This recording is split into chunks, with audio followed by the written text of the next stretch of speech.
할렐루야. 주 예수의 은혜와 평강이 있을지어다. 우리 박 집사님께서 21장 중반까지 그렇게 말씀을 읽으셨는데요. 오늘 우리가 읽을 말씀은 역대하 14장부터서 역대상 14장부터서 역대하 2장까지입니다. 이 역대하 말씀은 내일 새벽에 말씀을 전하는 분이 역대하부터는 또 말씀을 전하겠지만 오늘 몇 가지 포인트만 살핍니다. 이 사무엘하 5장 이후에 있는 말씀과 지금 오늘 우리가 함께 읽은 이 역대상 14장 이후에 있는 말씀이 병행 구절이 됩니다. 어제도 말씀을 드렸지만 이 쭉 일목요연하게 역사를 나열한 것이 아니고 시기적으로 들어왔다 나왔다 그렇게 하고 또 앞에서 읽었던 내용인 것 같은데 또 등장하면 우리가 지금 계속해서 구약을 읽어나가고 있기 때문에 이제 사무엘서에서 우리가 언급했던 그리고 열왕기서에서 살폈던 그런 내용들도 이제 어느 정도 우리들에게 익숙해진 그런 내용. 물론 열왕기서는 지금 이 시대에 오늘 우리가 읽은 말씀하고는 훨씬 뒤에 있는 그런 내용이 되겠죠. 특별히 이 사무엘하 5장 이후에 기록이 되어져 있는 것처럼 여기 오늘 역대상 14장 이후에 있는 말씀은 어떤 내용이냐면은 하나님이 다윗을 왕으로 세우시고 다윗의 왕국을 크게 복되게 하셨다. 그래서 강성하게 하셨다는 데 있는 것입니다. 그런데 이 다윗의 강성의 근거는 어디에 있느냐? 따라서 합시다. 하나님의 축복. 하나님의 축복이에요.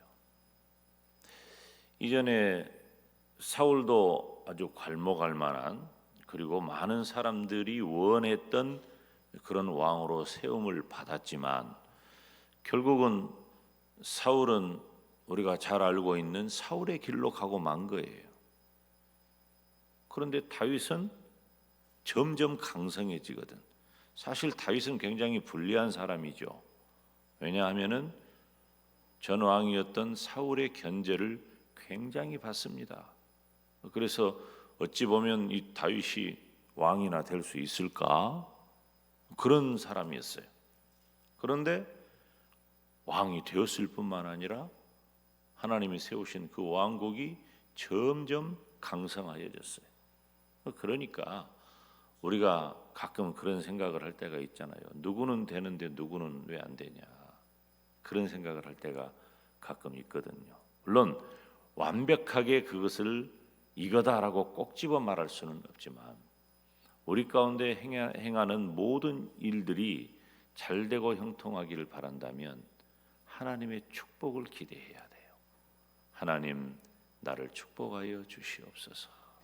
하나님의 축복을 간절히 사모하는 저와 여러분이 되시기를 주님의 이름으로 축원합니다. 자, 그러면 우리가 몇 가지 포인트를 살피고자 하는데 여기 이 장면은 블레셋이 이스라엘을 쳐들어올 때의 일이에요.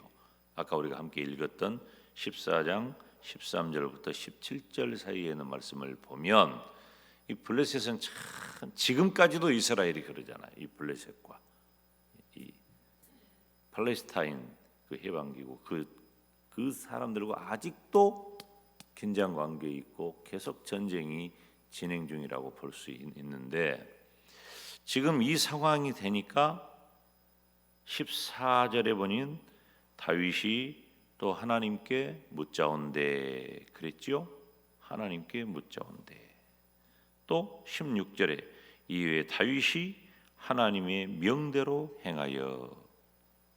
그러니까 다윗은 하나님의 뜻을 따른 거예요. 하나님께 여쭙고 또 하나님의 명대로 행하였다. 예수님을 믿는 성도가 다윗이 우연하게 잘 되었다고 생각하면 안 돼요. 다윗은 우리가 이 사울과 다윗과 솔로몬을 비교하는 그 책들이 많이 나오는데요. 그 중에 사울은 우리가 과거에 구약의 파노라마나 그런 걸 이렇게 좀 살펴보면은 세 사람을 어떻게 또 평가를 하냐면은 사울은 무심했고 다윗은 전심했다. 하나님에 대해서. 솔로몬은 반심했다. 그러니까 이 다윗이 하나님에 대하여 전심으로 섬겼다라고 하는 것을 우리들이 모든 이 학자들이나 성경을 살펴보면 평가할 수 있는데, 얼마나 하나님을 의지했느냐, 하나님의 뜻대로 행했느냐 하는 것을 알 수 있어요. 여러분, 이따도 조금 언급을 하겠지만은 우리들에게 정말 중요한 건 뭐냐면은, 따라서 합시다. 하나님의 뜻이 중요해요. 나를 향하신 하나님의 뜻이 뭘까? 그냥 내 머릿속을 가득 채우고 있는 그 어떤 인간적인 합리적인 무슨 생각과 이기적인 욕망과, 그리고 내가 이루어야 할 어떤 그 목표와, 사실 우리는 그런 것들로 내 머릿속이 가득 차 있잖아. 근데 중요한 건 뭐냐면은 하나님의 뜻이에요. 적이 쳐들어와서 위험지경에 있다 할지라도 그들을 물리치는 것이 너무나 당연해 보이지만, 그것 또한 하나님의 뜻을 구하는 다윗을 보면, 너무나 당연한 일까지 하나님의 뜻을 구하는 다윗을 보면, 우리에게 정말 중요한 것은 다시 따라서 합니다. 하나님의 뜻, 하나님의 뜻이에요. 15장에서는 언약궤를 가져오죠. 다윗이 뛰면서 기뻐했어요. 다윗이 뛰면서. 어느 정도냐면은 사울의 딸 미갈이 그것을 합당치 않게 여기고 조금 우습게 볼 정도로 다윗이 그냥 하나님의 언약궤가 돌아오니까, 블레셋에 빼앗겼던 언약궤가 다시 돌아오는 거예요. 춤을 추고 기뻐했죠. 17장에는 다윗의 소원과 나단 선지자의 예언을 기록하고 있어요. 그러면 여러분, 다윗의 소원은 뭐예요? 두말할 것도 없이 아까 우리가 다 읽었죠? 성전을 건축하는 거예요. 다윗의 소원을 17장 1절 하반절에, 나는 백향목궁에 거하거늘 여호와의 언약궤는 휘장 밑에 있도다. 나는 좋은 집 지어서 왕궁에 살지만 여호와의 언약궤는 지금도 텐트 안에 있다. 하나님을 신앙하는 믿음 좋은 다윗의 입장에서 볼 때는 그 일이 마음 편할 리가 없다는 것이죠. 성전 건축을 원했어요. 그런데 나단 선지자는 뭐라고 말씀합니까? 어떻게 예언을 해요? 너는 안 된다. 안 된다. 성전을 건축할 수 없다. 네 후손이 건축할 것이다. 여기 11절, 12절, 17장 11절, 12절 말씀을 보면, 네 아들 중 하나를 세우고 그 나라를 내가 견고하게 할 것인데 저가 나를 위하여 집을 건축할 것이다. 네가 할 게 아니라 네 후손이 할 것이다 하는 거예요. 성전 건축은 좋은 마음, 좋은 뜻이에요. 누가 봐도 어느 누구도 그것을 탓할 사람은 없어요.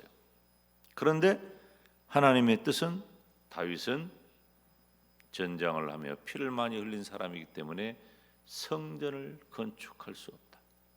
네 후손이 그 일을 할 것이다 하는 거예요.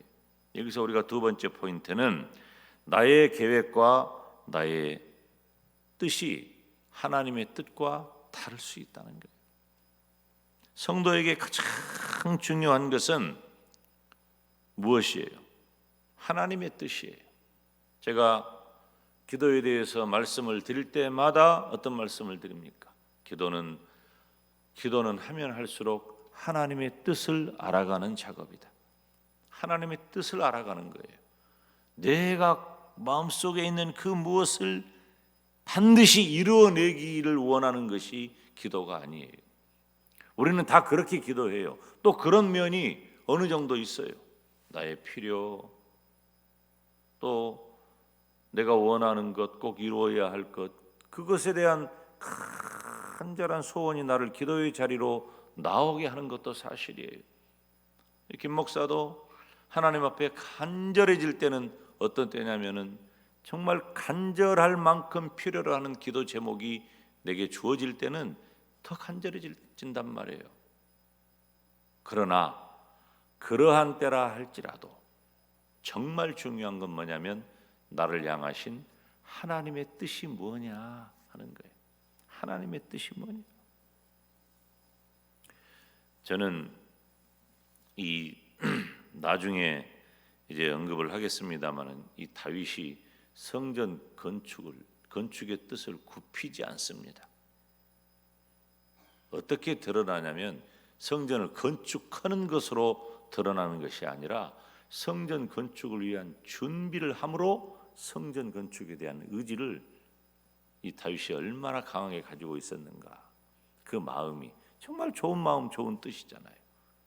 그런 다윗을 보면서 모세를 떠올려요. 어젯밤에 이제 우리 오늘 새벽에 좀 잠깐 나눌 말씀을 잠깐 살피면서 모세를 떠올렸어요. 여러분, 모세의 일생의 가장 중요한 과업은 무엇입니까? 이스라엘 백성들을 애굽 땅에서 이끌어내어 가나안 땅으로 들어가게 하는 거예요. 그 일을 위해서 모세는 왕궁에서 40년을 준비했고 미디안 광야에서 40년을 준비했어요. 그렇게 80년 동안 준비된 모세로 하여금 이스라엘 백성을 애굽 땅에서 이끌어내게 하신 거예요. 그리고 광야에서 200만이 넘는 그 이스라엘 백성들을 이끈다. 여러분 이스라엘 백성들 잘 아시잖아요. 얼마나 못나고 못됐는지. 그렇게 하나님이 그 정도로 보여줬으면 그 중에 하나라도 봤으면 우리는 진짜 그것 붙잡고 간증하면서 평생 살 것 같은데 이스라엘 백성은 항상 원망하고 불평하고 불순종했단 말이에요. 의심하고 하나님을. 그런 이스라엘을 40년간 이끌었던 모세의 가장 중요한 과업은 그 백성을 하나님이 예비하신 땅 가나안으로 인도하는 거예요.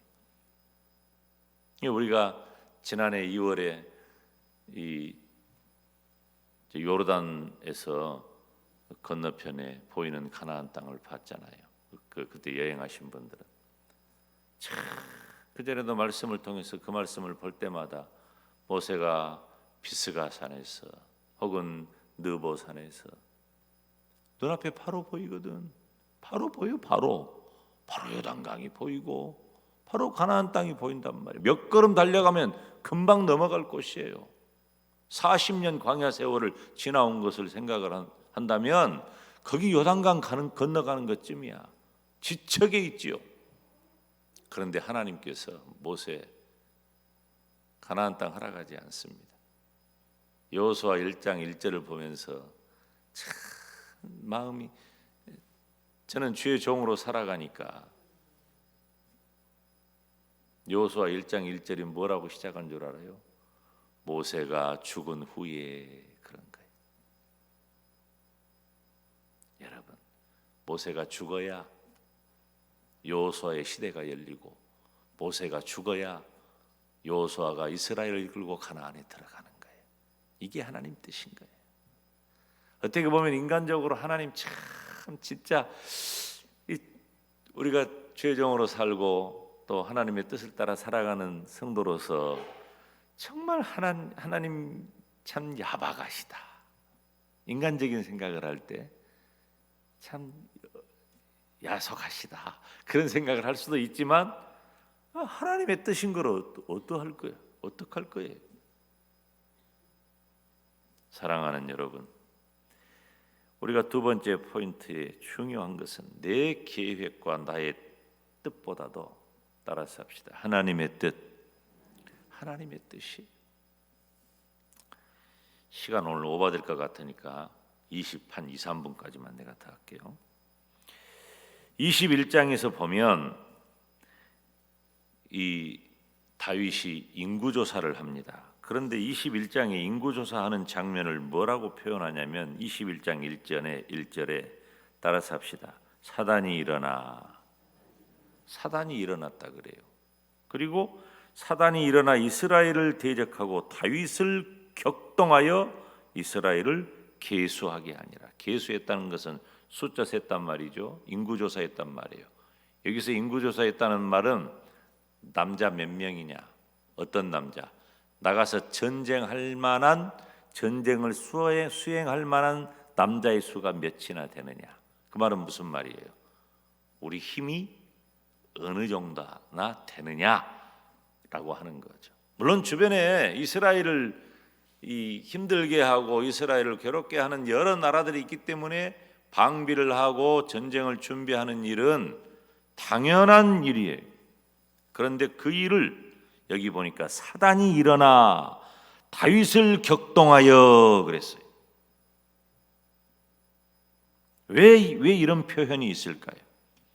이것은 사람의 힘을 의지했기 때문에, 하나님을 의지하지 않고 사람의 힘을 의지했기 때문에 이것을 하나님이 죄로 여긴 거예요.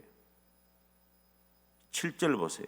참 이 표현이 얼마나 쉽고 적나라한 표현입니까? 7절 같이 읽어볼까요? 시작. 하나님이 이 일을 괘씸히 여기사 이스라엘을 치셨다 그랬어요. 괘씸히 여기사 이스라엘을 치셨다. 그러니까 다윗을 보세요. 즉시 8절에 즉시 하나님 앞에 내가 죄를 범했다고 하고 회개합니다. 회개해요. 자, 여러분 그 결과가 어떻게 되었어요? 회개했으니까 문제가 끝났습니까? 여러분 14절 말씀을 보면 12절에 여호와의 칼 온역 세 가지 중에 하나 선택하라고 했죠. 그러면서 14절에 온역 때문에 7만 명이 죽어요. 7만 명 죽었다 그래도 눈 하나 깜짝 안 하죠, 여러분? 이스라엘에서 7만 명 죽었다는 것은 지금 이 시대에 우리나라로 말을 하자면은 70만 명 원역으로 지금 코로나 바이러스 때문에 이 난리가 나도 어떻습니까? 그런데 그때 당시 원역으로 7만 명이 죽어버렸다니까. 하나님 뜻을 거스리고 자신의 힘을 의지했던 다윗과 이스라엘에 대한 강력한 권고예요. 세 번째 포인트는 사람의 힘을 의지하면 안 된다. 오직 하나님만 의지해야 한다는 거예요. 여러분, 우리가 머리도 좋고 재물도 있고 재능도 있고, 근데 하나님이 우리에게 주신 것들이 너무너무 많잖아요. 감사한 일이에요. 그런데 그것 의지하면 큰일 나. 제 아무리 대단한 사람도 하나님 의지해야 되는 거예요. 하나님 의지해야 되는 거예요. 사람 힘으로 하려고 하면 안 돼. 사람 의지하면 안 된단 말이에요. 오직 하나님만 의지하시기를 바랍니다. 그리고 22장의 성전 건축을 준비해요. 다윗은 포기하지 않습니다. 다윗의 그 마음과 믿음이 자기는 왕궁에 거하면서 여호와의 언약궤는 텐트 안에 있는 것이 너무 마음이 편치 않는 거예요. 그러나 성전 건축은 하나님이 허락하지 않는 거예요. 다윗이 할 수 있는 일이 뭐예요? 내가 당대에 그 일을 하지 못한다 할지라도 성전을 건축할 여러 인재들, 기술자들을 모으고 자재를 다 준비해 놓은 거예요. 다 준비해 놓은 거. 그 일을 나중에 솔로몬이 이어서 성전을 건축하게 되잖아요. 여러분, 우리 여기서 네 번째 포인트는 준비하지 않으면 아무것도 할 수 없어요. 준비가 곧 완성으로 가는 길이에요. 여러분, 우리가 무언가 목표하고 있습니까? 지금 준비해야 돼요. 안 늦었어요. 지금 준비하면 하나님께서 그 준비된 일을 이루어 가실 줄로 믿습니다. 그래서 늦었다고 생각하지 마시고, 또 힘들다고 생각하지 마시고, 뭐 시대 탓, 환경 탓, 형편 탓 이런 것 하지 마시고, 우리가 뭔가를 원한다면 지금 준비하세요. 뭔가 목표한 사람은 지금 시험 준비 시작하면 돼요. 지금. 그러면 언젠가 그 시험을 패스할 때가 오는 거예요. 조금씩이라도. 23장에서 26장에 보면은 레위 지파를 비롯해 가지고 여러 직분자들에 대해서 얘기를 합니다. 그 다섯 번째 포인트는 우리가 다 읽지 않겠지만은 하나님께서는 각자에게 주신 재능과 은사와 사명을 따른 직분이 있다. 우리가 하나님의 교회 안에서 그 직분 잘 감당할 수 있기를 바랍니다. 그리고 29장 마지막에 다윗이 죽습니다. 여러분 결국 다윗도 죽잖아요. 그래서 다윗은 무엇을 합니까? 죽기 전에 그때 해야 할 일을 한 거예요. 그때 해야 할 일, 성전 건축을 준비해 놓은 거예요. 그러니까 솔로몬이 이어서 그 일을 한 겁니다. 지금 무엇이든 하고 우리는 지금 무엇이든 준비해야 하는 것입니다. 그래서 지금 이 자리에 나와 하나님 앞에 예배하는 우리 모두가 꿈꾸고 소망하는 일이 있다면 지금 해야 돼요. 현재 지금 이 순간이 하나님에게 우리에게 주신 모든 날이고 최고의 날이 되기 때문입니다. 오늘 몇 가지 포인트를 살폈습니다. 첫째, 다윗은 하나님의 뜻을 따랐다. 두 번째, 내 계획보다도 하나님의 뜻을 따라야 한다. 세 번째, 사람의 힘을 의지하면 안 된다. 오직 하나님만 의지하자. 네 번째, 준비하지 않으면 아무것도 할 수 없다. 준비가 곧 완성이다. 그리고 각기 맡은 직분을 따라 지금 내가 무엇이든 해야 한다. 사랑하는 여러분, 오늘 저와 여러분이 이 간절한 기도의 제목을 가지고 하나님 앞에 나아가시기를 주님의 이름으로 축원합니다. 다 같이 두 손 들고 우리 주님 이름